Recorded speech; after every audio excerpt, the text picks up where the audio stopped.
It's been a few months since I first planted out my garden. It's been growing through the cooler seasons. You can see the beautiful colour palette, the pinks, the purples, they're all coming through. But I especially love this layer of floating flowers sitting above the foliage, and it's starting to look magical. Because I'm a maximalist, I do plant things densely. I love that repetition of colour and wonder.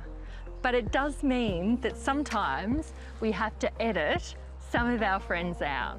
So this Nemophila looks incredible. It's this big sea of blue, but I'm going to pull some of them out to allow everything to flower throughout summer. It will be true flower power. These same design principles can be used anywhere else in a garden, even at something that's got a much smaller scale. So it could be a verge, or you can use them in pots.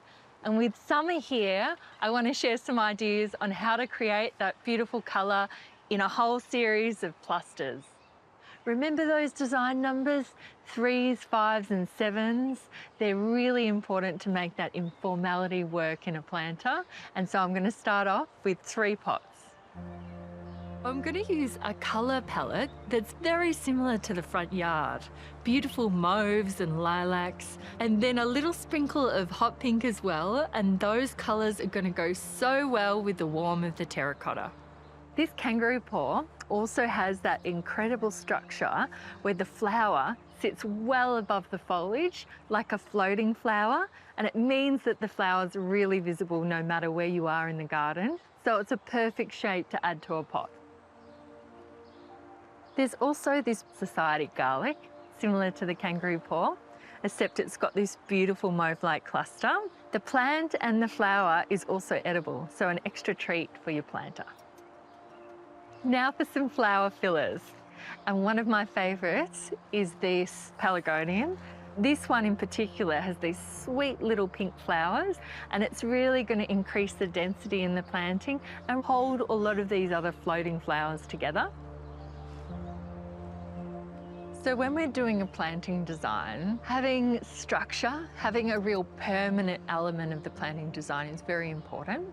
So we often use succulents. They're very resilient, but they have that great form as well. I've propagated a wonderful mass of these really pretty Kalanchoes. I'm going to use them for the planter, and I'm going to use them elsewhere in the garden too. I'm going to add one more element to this planter, and this thyme is perfect.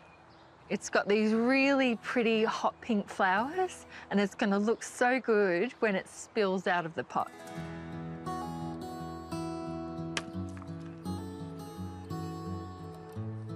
Now I'm going to fill up the rest of the planter with potting mix, just being careful of the plants and making sure I keep it in that beautiful arrangement.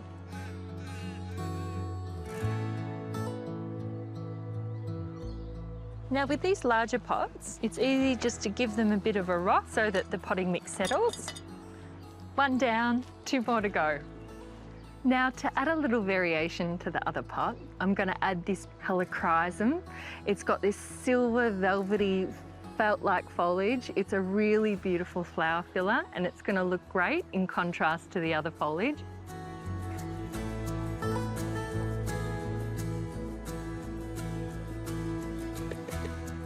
And just to finish this one off, I'm going to add some extra Kalanchoe succulents. Now, as I plant out my last pot, I'm going to use 2 Kangaroo Paws, but when I arrange the bigger pots together, I'm going to make sure it's a nice cluster of 3 so that we're still following those design rules. Now I've arranged these 3 planters right at my back door so I can see all the beauty and wonder as I come out into the garden. I've got all the Kangaroo Paws together so when they flower, there'll be a beautiful big display. It's so easy to use these design principles no matter where you are in your garden and no matter at what scale you're gardening. And I really encourage you to get creative in the garden and to have a bit of a play and enjoy all the flower power.